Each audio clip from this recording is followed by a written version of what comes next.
Alright, so this is going to be garden tour number 2. It is the 20th of August. And it's been about 3 weeks, I think, since I did my last garden update. Maybe even a little more than that. But it's been a busy couple of weeks. And I haven't had a whole lot of time to play around with my video equipment. So anyway, we're going to do a little tour here. That's one of our chickens, as you can see right there. We rent them from Barnyard Organics. You can kind of see its coop kind of over there a little bit. We can do a walk by that. This is our dog Dax right here. Dax, hi. She's a little Cairn Terrier. Oh, there's the other chicken. We have 2 of them. And I can do another video about them sometime too, but for today I'm just going to do a quick walkthrough of the garden. Everything's been growing like crazy for the last month, and we're going to go from there. Anyway, yeah, let's do a little tour. Let's go this way, Dax, come on.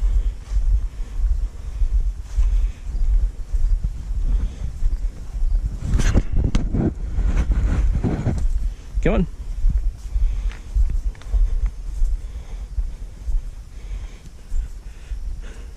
The hens are funny. They tend to follow us around the yard. They think they're going to get treats. We have little dried mealworms that we give them as a treat sometimes, and they like to follow us around thinking they're going to get some. All right. So, I apologize for not having the grass cut. Again, it's been busy, so I haven't had a whole lot of time to put into the garden. But everything's probably a lot different from when I was here last, so we're just going to do a quick run through as long as Dax cooperates. Come on, Dax. Come on.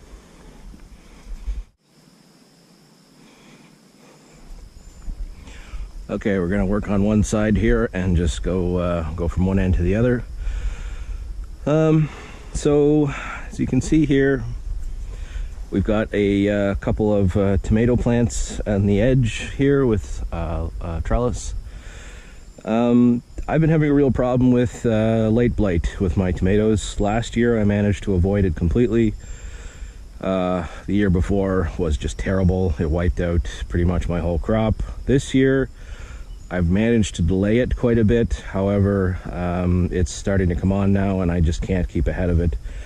You can see here, even I spent some time this morning before work picking through some of the infected leaves, and you can see here already the spots are starting on this guy. And I'm still learning a lot about how to grow a lot of this stuff, so I'm not entirely sure on if I should be more aggressive and just completely take off any leaf that has any kind of sign of the infection or not. I mean, I know it spreads like crazy and you have to get rid of it as soon as you can, but was it a good idea to take off that this branch so it deprives the plant of that energy? Or is it better in the long run to do it and get it over with so that it doesn't infect the rest of the plant?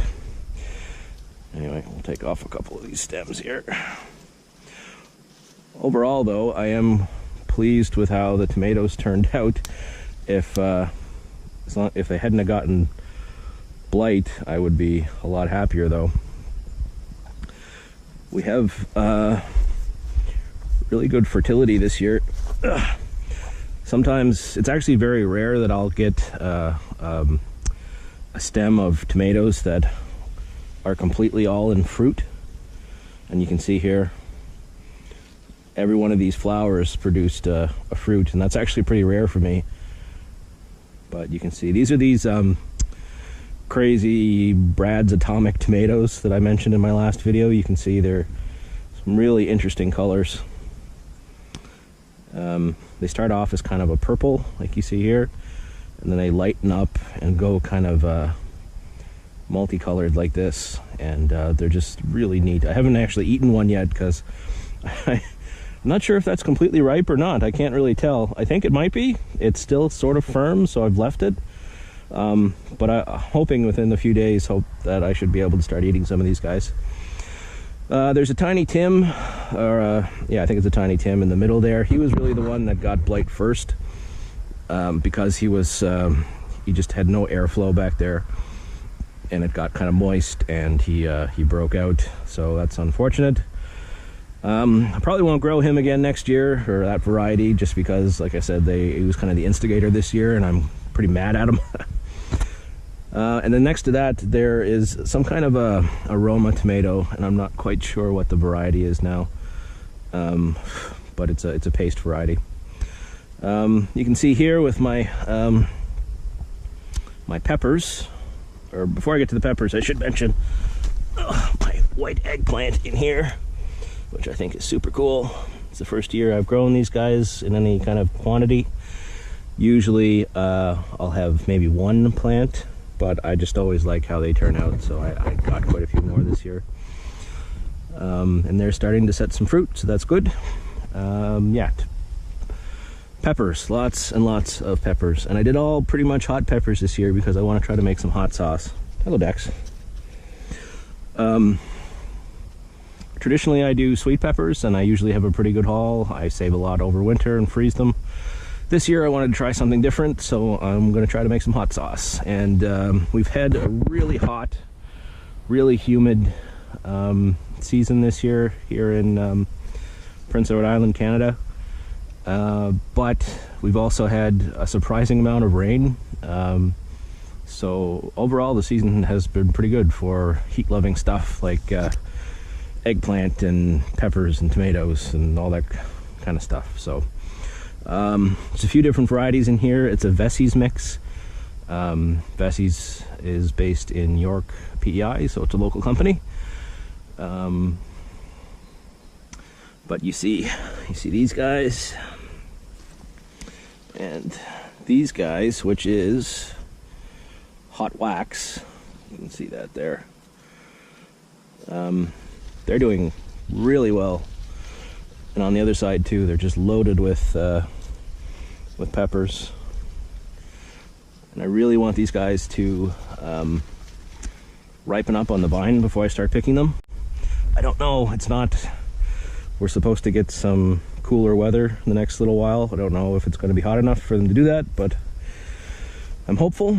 You can see a few other kind of varieties in here. Not sure what this guy is. You can see the fruit in there. This is an eggplant that looks like it's getting a little leggy. You can see him in there. You see a nice little white eggplant, and there's another one. And there's a plant in here. I do have some, oh yeah, there we go. Just some aubergines. All right, come on, Dex, come on. And the next bed, we have all kinds of beans, lots and lots of beans.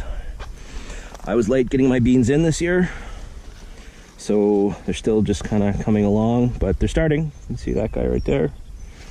And there's some more in here. I don't know if you can see that. There's a few onions in around here. Kale. I gotta get on this kale and start making some kale chips or something, because I got a lot of it. But you can see lots and lots of beans. Well, eventually. They're still pretty tiny right now, but there's a few you can see in here. Beans. All right, next we got some carrots. Lots of carrots. I've been having a problem this year with this, which I think is a Queen Anne's lace or something, and it's mixed in with my carrots, which makes it almost impossible to find. And it's also mixed in with my beets, which made me think it was carrots for a while. And anyway, I left them in there, but it's actually a weed. But there is carrots that I actually planted in this bed, so I'm just kind of waiting to see what's what. I'll wait a while longer before I just start pulling stuff out. What else we got? Beets, lots of beets. They're still pretty tiny, and I didn't do a really good job of thinning them. But I should still have a nice little crop of beets. And there's some onions kind of mixed in. All right. Kohlrabi. There's a lot of it. It needs to be picked sooner rather than later, or it's going to get too tough. But this is even this is a little too big. But I'm hoping to make a soup out of it or something. This is my auroch, or auroch. I'm not quite sure how to pronounce it. It's gone to seed. It's a nice cooking green though. I've eaten it, been snacking on it raw as I come out here too. And these were my turnips, which some of them I did not get to in time. And they just look like they've kind of gone bad now, which is unfortunate. Yeah. No. Yeah, they're all not very good. Oh well, that sucks. It's another one of those Queen Anne's lace plants that looks like a weed. Or sorry, looks like a carrot, but it's actually a weed. It's gotta go. I'll replant something in here, maybe broccoli.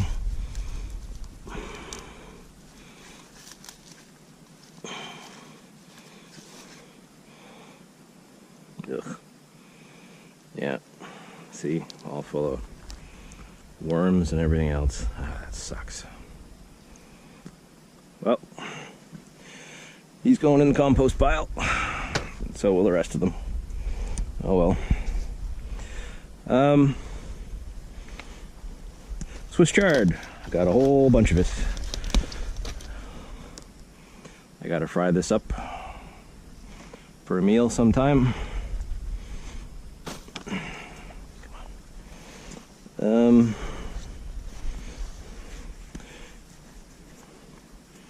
Oh, potatoes. These guys were looking like they're getting some blight as well. I'm thinking I'm just going to pick them here and kind of put them out of their misery. They're not doing all that great. But I should get some new potatoes out of them. We have some more carrots, which I see are getting a little overrun with weeds. These guys will have to come out fairly soon too. Got a couple more eggplants here. A couple of cucumbers, looks like. We've got parsley in here, a few different herbs.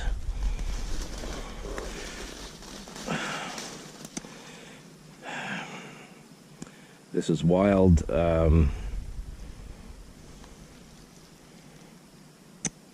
man, it's escaping me anyway. But anyway, it's a weed, and it's a vine, and it just takes over everything. Way it goes. I see a potato beetle, which I don't know about you guys, but potato beetles will actually go over potatoes to get to my eggplants. They love eggplant. And we've got some more beans and a different kind of kale, Jacinto or dinosaur kale. That bed's a bit of a write-off. It's just full of weeds. And I think there might be a couple of turnips in here. Originally it was all turnips, but then I think my chickens got into it. Speaking of which. Come on, ducks. Come on. In here we've got some cherry tomatoes and a few herbs, and amongst these weeds, again, I haven't had a lot of time to be out here, unfortunately.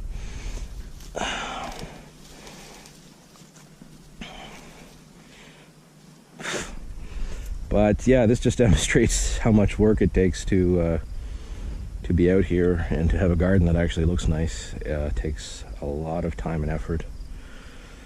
And you can see here too, with the blight, it's just shriveling up these leaves. And I had been trying to keep ahead of it by taking off any infected leaves that I found.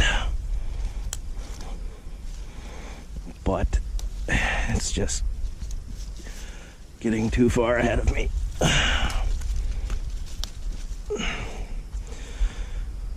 But the plant is still growing at the top.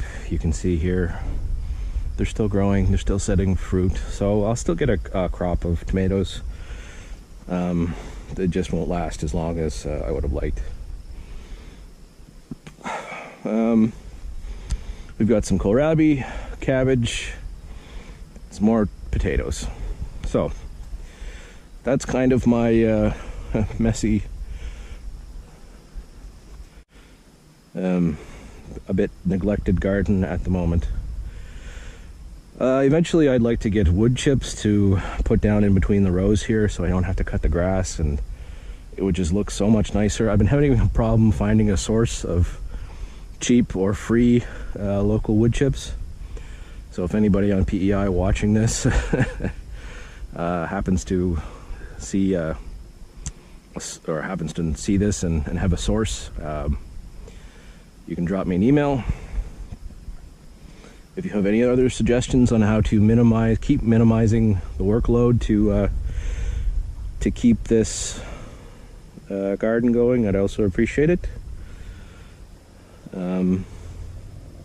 Yeah, thanks for watching.